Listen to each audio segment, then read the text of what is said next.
Hi friends, எல்லோரும் எப்படி இருக்கீங்க? நல்லா இருக்கீங்களா? எல்லோரும் சண்டே ஸ்பெஷல் எப்படி போகுது?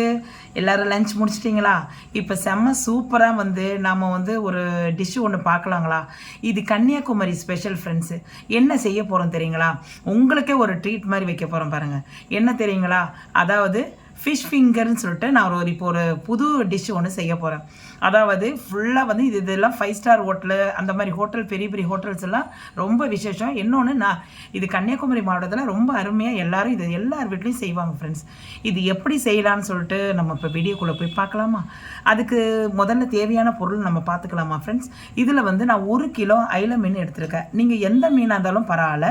இது எப்படி செய்யணும்னு சொல்கிறேன். நல்ல அயில மீன் எடுத்து நல்லா பாருங்கள், வாஷ் பண்ணி நல்லா வச்சுருக்கிறேன். நல்லா மஞ்சத்தூள் போட்டு நல்லா வாஷ் பண்ணி நல்லா க்ளீன் பண்ணி நல்லா வச்சுருக்கேன். இது பாருங்கள், அருமையாக இருக்குது பாருங்கள். இந்த மீனை நல்லா வாஷ் பண்ணி எடுத்துக்கோங்க. இதில் மஞ்சத்தூள் உப்பு போட்டு நல்லா கழுவி எடுத்துருங்க. இதில் நம்ம அப்படியே ஒரு இட்லி குண்டானில் ஒரு 5 நிமிஷம் நம்ம வேக வைக்கணும் ஃப்ரெண்ட்ஸ். அதை வேக வச்சுட்டு நம்ம இதில் அப்படியே முள்ளெல்லாம் எடுத்துடலாம். அது எப்படி கொஞ்சம் அப்படியே படிப்படியாக பார்க்கலாம். இப்போ எப்படி செய்யலான்னு சொல்லிட்டு இப்போ வாங்க போகலாம். ஓகே ஃப்ரெண்ட்ஸ், இப்போ நம்ம ஒரு இட்லி குண்டா வச்சுட்டோம். அது மேலே நம்ம இப்போ இந்த மீனெல்லாம் அடிக்கலாம். ஒரு வித்தின் ஒரு 5 நிமிஷம் போதும் ஃப்ரெண்ட்ஸ். 5 நிமிஷத்தில் நம்ம எடுத்துடலாம். அந்த மீனெல்லாம் நம்ம எடுத்துடலாம். அது அப்படியே வெந்துடும். நம்ம 2 அடுக்கு இருக்குது. உங்களுக்கு எத்தனை அடுக்கு இருக்கோ, அடுக்கு இருக்கோ அந்த அடுக்கில் நீங்கள் வச்சுருங்க. ஓகே ஃப்ரெண்ட்ஸ், இப்போ நம்ம எல்லாத்தையும் நம்ம அடிக்கிட்டோம். அப்படியே நம்ம அப்படியே ஒரு இட்லி அந்த மூடியை போட்டு மூடியெல்லாம் ஒரு 5 நிமிஷம் இருக்கட்டும் ஃப்ரெண்ட்ஸ். 5 நிமிஷம் இருக்கட்டும், நம்ம எடுத்துடலாம். ஓகே ஃப்ரெண்ட்ஸ், இப்போ நம்ம மீனெல்லாம் நல்லா வெந்துருச்சு. அது உங்களுக்கே தெரியும். அந்த தோலெல்லாம் அந்த பிறகு பிரிஞ்சு இருக்குது பார்த்தீங்களா? இதுதான் இந்த பிறகு இந்த மேலெல்லாம் தோலெல்லாம் அப்படி முட்டையாக இருக்கணும் இல்லையா? இவ்வளோதான். நம்ம இந்த தோலை ஃபுல்லாக ரிமூவ் பண்ணிவிட்டு இந்த முள்ளை ஒன்று விடாமல் இப்போ நம்ம எடுக்கணும் ஃப்ரெண்ட்ஸ். இப்போ இது முடிஞ்சிச்சு. நம்ம இதை எடுத்துடலாம். இப்போ நம்ம ஸ்டவ் ஆஃப் பண்ணிடலாம். ஓகே ஃப்ரெண்ட்ஸ், இப்போ நம்ம வெந்த மீனை நான் எடுத்து வச்சுருக்கேன். ஒரு சாம்பிளுக்கு உங்களுக்கு காட்டுறேன். மிச்ச மீனெல்லாம் நம்ம தனியாக எடுத்து வச்சுருக்கிறேன். இப்போ இது எப்படி ரிமூவ் பண்ணுறதுன்னு காட்டுறேன். இப்போ இது இந்த மீன் இருக்கு இல்லைங்களா? இப்போ இந்த மேலே இருக்க தோலை மட்டும் அப்படியே எடுத்துருங்க. இந்த பாருங்க, அப்படியே இந்த தோலை மட்டும் அப்படியே கொஞ்சம் கொஞ்சமாக ரிமூவ் பண்ணிவிடுங்க.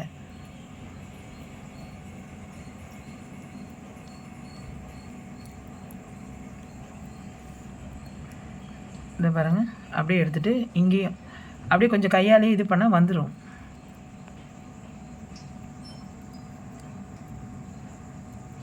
பண்ணிவிடுங்க. இதை பாருங்க, அப்படியே மேலே பண்ணிவிடுங்க. தோலை எடுத்துட்டால் கொஞ்சம் நல்லாயிருக்கும். அதுக்கு தான் நான் சொல்கிறேன். ஓகே ஃப்ரெண்ட்ஸ், இப்போ நம்ம மேலே இருக்க தோலெல்லாம் நம்ம ரிமூவ் பண்ணிவிட்டோம். இந்த பாருங்கள், இதில் இந்த பாருங்கள், இந்த இந்த இந்த முள் இருக்குது இல்லைங்களா? முள் இல்லாமல் அந்த மேலே இருக்க இது பாருங்கள், அப்படியே நம்ம எடுத்துடலாம். இந்த பாருங்கள், அந்த இந்த முள் இருக்கு இல்லைங்களா? இதை எடுத்து அப்படியே இதை பாருங்கள் எடுங்க. அப்படியே தானாக வந்துடும்.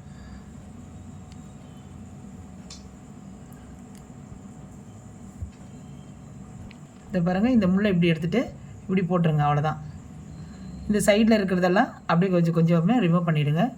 இந்த இந்த சைடில் இருக்கிற முள்ளெல்லாம் முள் சுத்தமாக இருக்கக்கூடாது ஃப்ரெண்ட்ஸ். இதை பாருங்கள், இதே மாதிரி தான்.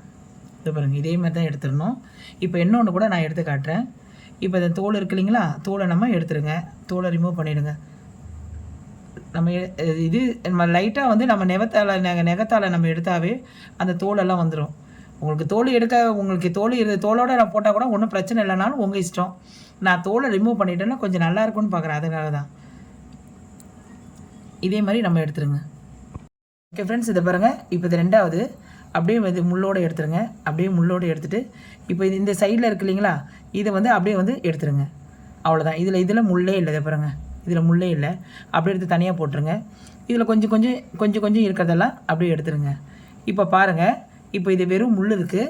இப்போ பாருங்கள், இதில் நான் தனியாக இதை பாருங்கள் எடுத்து வச்சுருக்கிறேன் பாருங்கள் கிண்ணத்தில். இதே மாதிரி நம்ம எடுத்து எல்லா மீனையும் ரிமூவ் பண்ணி உங்கள்கிட்ட காட்டுறேன். இப்போ பாருங்கள், நம்ம மீனெல்லாம் நல்லா முள்ளெல்லாம் எடுத்துகிட்டு அழகாக ரிமூவ் பண்ணி ஒரு பச்சை பிள்ளைக்கு வாயில் கொடுக்குற அளவுக்கு நம்ம மீனெல்லாம் அவ்வளோ ஃப்ரெஷ்ஷாக நம்ம எடுத்து வச்சுருக்கோம் ஃப்ரெண்ட்ஸ். ஒரு முள் கூட நம்ம இல்லாமல் எடுத்தால் தான் ஃபிஷ் ஃபிங்கர் நம்ம செய்ய முடியும். ஏன்னா அது அந்த அளவு நம்ம வாயில் தென்படும் போது முள் இருக்கக்கூடாது. அதனால தான் இதுக்கு தேவையான பொருள் உங்களுக்கு சொல்லிடுறேன் ஃப்ரெண்ட்ஸ். இதில் இதை பாருங்கள், அதாவது இது கொத்தமல்லி கொஞ்சம், கொத்தமல்லி கொஞ்சம் நல்லா சின்னதாக அரிஞ்சு வச்சுக்கோங்க. அப்புறம் வந்து ஒரு 5-6 பல்லு பூண்டு வந்து நல்லா குட்டி அதை பாருங்க இந்த மாதிரி அரிஞ்சு வச்சுக்கோங்க. அதுக்கப்புறம் ஒரு 3 பச்சை மிளகா நல்லா சின்னதாக அரிஞ்சு வச்சுங்க. அதே மாதிரி இஞ்சி வந்து ஒரு துண்டு வந்து குட்டியாக அரிஞ்சு வச்சுங்க. கறி லீவ்ஸ் இருக்கு இல்லைங்களா, அது கொஞ்சம் நல்லா குட்டியாக அரிஞ்சு வச்சுங்க. இதில் வந்து நீங்கள் கேட்கலாம், இஞ்சி பூண்டு பேஸ்ட்டு போட்டுடலாம் இல்லை ஃப்ரெண்ட்ஸ் அப்படின்னு சொல்லி நீங்கள் கேட்கலாம். ஆனால் இஞ்சி பூண்டு பேஸ்ட்டு போடுறத விட இதை மாதிரி நம்ம சின்னதாக அரிஞ்சு போட்டோன்னா அது வாயில் தென்படும் போது அவ்வளோ ருசியாக இருக்கும் ஃப்ரெண்ட்ஸ். அதுக்கப்புறம் இதுக்கு தேவையான பொருள் வந்து 3 முட்டையை வந்து நான் எக்கு வந்து நான் ஊற்றி வச்சுருக்கேன். அந்த பாருங்க 3 கரு தெரியுது பாருங்கள். அதுக்கப்புறம் வந்து கொஞ்சம் வந்து பிரெட் கம்ஸ் எடுத்து நான் வந்து வச்சுருக்கிறேன். உங்களுக்கு வந்து பிரெட் கம்ஸ் வேணும்னா அது எப்படி செய்யணும்னு சொல்லிட்டு நான் அடுத்த வீடியோவில் நான் உங்களுக்கு காட்டுறேன் நான். ஏன்னா வந்து சில பேர் வந்து அப்படியே ப்ரெட்டை இது சைடில் மட்டும் கட் பண்ணி அப்படியே வந்து மிக்சியில் அரைப்பாங்க. நான் வந்து வேறு மெத்தடில் செய்வேன். அப்போ தான் வந்து இந்த பாருங்க இப்படி பொலன்னு இருக்கும், கையில் ஒட்டக்கூடாது பிரெட் கம்ஸு. அதுக்கேற்ற வீடியோ வந்து நான் ஒரு வாட்டி போடுறேன் ஃப்ரெண்ட்ஸ்.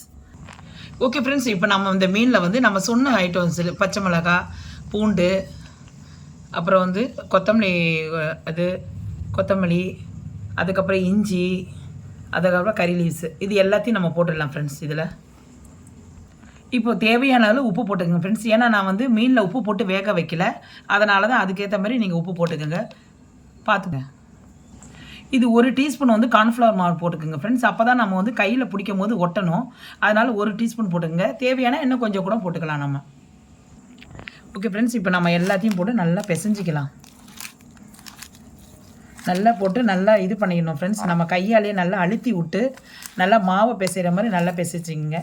அப்போ தான் நம்ம வந்து ஃபிஷ் ஃபிங்கர் செய்கிறதுக்காக வந்து நம்ம வந்து உருண்டை இது பிடிக்க முடியும் மெலிசா. நீங்கள் வந்து அப்படியே மெதுவாக பிடிச்சிங்கன்னா அது வந்து மீனெல்லாம் உடையணும் நல்லா. அதுக்கு தான் ஃப்ரெண்ட்ஸ் இதை பாருங்கள், இப்படியெல்லாம் நம்ம கையில் பிடிக்கும் போது முள் இருக்கக்கூடாது. அப்படி இல்லைன்னா முள் இருந்துச்சுன்னா நம்ம கையில் குத்திக்கும் இல்லைங்களா, அதனால தான். இன்னொன்று வாயிலையும் தென்படக்கூடாது. அதனால தான் உங்களுக்கு வந்து நான் வந்து நல்லா முள்ளில் ஒன்றும் இல்லாமல் எடுத்துடணும்னு சொல்கிறேன். இது பாருங்கள் ஃப்ரெண்ட்ஸ், இது பாருங்கள், இப்போ இந்த மீனை எடுத்து நம்ம இந்த கை இருக்கு இல்லைங்களா, இந்த பாருங்கள், இந்த கையில் வந்து ஃபிங்கர் மாதிரி அப்படியே இது பிடிச்சிங்க. உங்ககிட்ட பாருங்கள், நான் இப்படி பிடிச்சி இது பாருங்கள் எவ்வளோ வச்சுருக்கேன். இந்த பாருங்கள் இதே மாதிரி இது பாருங்கள் எவ்வளோ வச்சுருக்கேன் பாருங்கள். இதே மாதிரி இதை பாருங்கள், இதே மாதிரி அப்படியே சின்னதாக வந்து அப்படியே வந்து ஃபிங்கர் மாதிரி பிடிச்சிக்கோங்க. இதே மாதிரி நம்ம எல்லாத்தையும் இது பாருங்க இருக்கிறத வந்து அப்படியே பிடிச்சி எடுத்துடலாம் நம்ம. ஓகே ஃப்ரெண்ட்ஸ், இப்போ பாருங்கள் ஒரு ஃபிஷ் எடுத்து வச்சுருக்கேன் கையில். இதை வந்து இதில் போட்டுருங்க. இதை போட்டுட்டு அப்படியே இந்த முட்டையில் தோட்டிடுங்க. அப்படியே தோட்டிட்டு இதை பாருங்கள், இதை அப்படியே எடுத்து இதில் அப்படியே வந்து இது வச்சுருப்பேன், கம்ஸ் வச்சுருக்கேன் பாருங்கள், பிரெட் கம்ஸில் அப்படியே கொஞ்சம் தோட்டிடுங்க. இதே மாதிரி நம்ம எல்லாத்தையும் போட்டு அப்படியே எண்ணெய் காய வச்சு நம்ம அப்படியே போட்டு எடுத்துடலாம். ஓகே ஃப்ரெண்ட்ஸ், இப்போ ஒரு பேனில் வந்து நம்ம எண்ணெய் காய வச்சுருக்கோம். இப்போ நம்ம வந்து பாருங்கள், நம்ம பிரெட் கம்ஸில் ரெடி பண்ணி வச்சுருக்கோம் இல்லைங்களா, இதை வந்து அப்படியே மெதுவாக போடுங்க. இதே மாதிரி நம்ம எல்லாத்தையும் அப்படியே டக்குன்னு போட்டு எடுத்துடலாம்.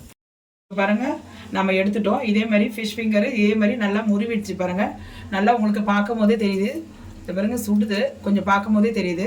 அவ்வளோ சூப்பராக இருக்கும் ஃப்ரெண்ட்ஸ். இதை சாப்பிட்றதுக்கு ஒரு ஈவினிங் ஸ்நாக்ஸ் வந்து குழந்தைங்களுக்கு நம்ம சாப்பிட்றதுக்கு அவ்வளோ சாஃப்டாக, அவ்வளோ வாயில் போடுறதுக்குள்ளே அவ்வளோ இதாக இருக்கும் ஃப்ரெண்ட்ஸ். இது ஃபிஷ் ஃபிங்கரு அவ்வளோ செம்ம சூப்பராக இருக்கும். இப்போ இதே மாதிரி நம்ம எல்லாத்தையும் போட்டு எடுத்துடலாம் ஃப்ரெண்ட்ஸ். இப்போ இது செம்ம சூப்பராக நல்லா கிறிஸ்பியாக இது பாருங்க, உங்கள் முன்னாடி நான் வந்து செஞ்சு எடுத்துகிட்டு வந்து வச்சுருக்கேன் ஃபிஷ் ஃபிங்கரு.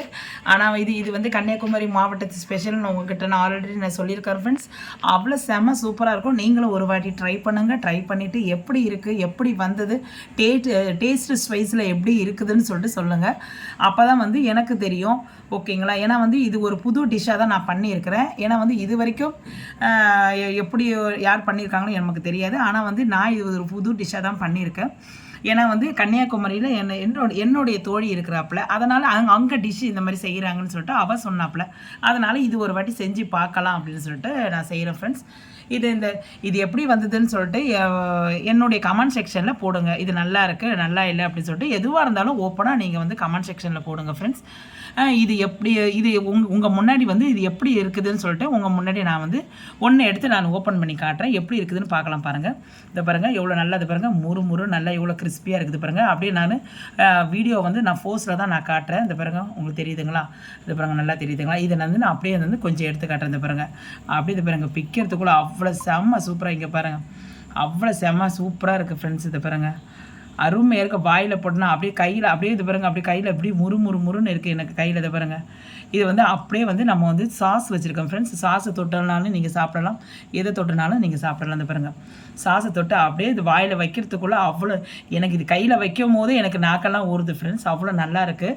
ஏன்னா நான் ஒன்று டேஸ்ட் பண்ணி பார்த்துட்டேன். நாங்கள் செஞ்சு எல்லாம் எங்கள் ஃபேமிலியெல்லாம் சாப்பிட்டு பார்த்துட்டு தான் உங்களுக்கு நாங்கள் செஞ்சு காட்டுறோம். அவ்வளோ செம்ம சூப்பராக இருக்குது. நம்ம மீன் ஃப்ரையை விட மீன் ஃப்ரை கூட அந்த அளவு டேஸ்ட் இருக்காது, அதை விட இது நல்லாயிருக்கும். இது நீங்கள் ஒரு ட்ரை பண்ணி பாருங்கள். இந்த வீடியோ பிடிச்சிருந்தா லைக் பண்ணுங்கள், ஷேர் பண்ணுங்கள், சப்ஸ்கிரைப் பண்ணுங்கள், மறக்காமல் பெல் ஐக்கானை கிளிக் பண்ணுங்கள்.